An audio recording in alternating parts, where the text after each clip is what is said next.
الجو برد، تعالوا بقى نعمل كده حاجة تدفي البيت وريحتها تجنن وطعمها لذيذ موت، بجد لازم تجربوها.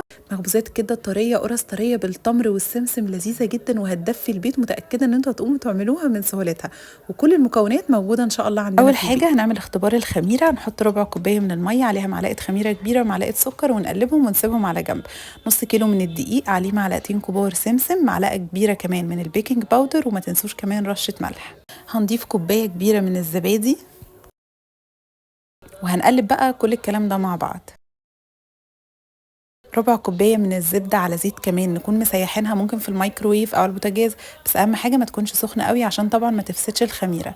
حطينا الخميرة بعد ما طلعت فوم، وحطينا زبدة على زيت ربع كوباية، ومعايا بقى نص كوباية مية دافية حطها جنبي، بحط منها بالتدريج. انا تقريبا استخدمت ربع كوباية مية دافية بس، مع الربع كوبايه طبعا بتاعه الخميره في العجينه دي. وما تستعجلوش في انكم تحطوا ميه على العجينه كتير، يعني هنحط بالتدريج ونبدا نعجن كده لحد ما نحس ان هي مش بتلزق معانا، وفي نفس الوقت فيها شده كده مش بتتقطع بسهوله. نغطيها ونحطها في مكان دافي، وبعدين هنجهز التمر. اي نوع تمر عندنا هنفصصه ونحطه مع معلقه كده من السمنه البلدي، شويه ميه صغيرين عشان يطرى معانا بس شويه، ومعلقه من السمسم او معلقتين، وعلى نار هاديه كده وهيبقى جاهز معانا. بعد كده طبعا العجينه هتكون خمرت، هنبدأ بقى نعملها على شكل دواير ونخليها تخمر مرة كمان. ومن نجاح المخبوزات، قلت لكم قبل كده ان هي فعلا بتفرق جدا لما نسيب المخبوزات تخمر مرتين.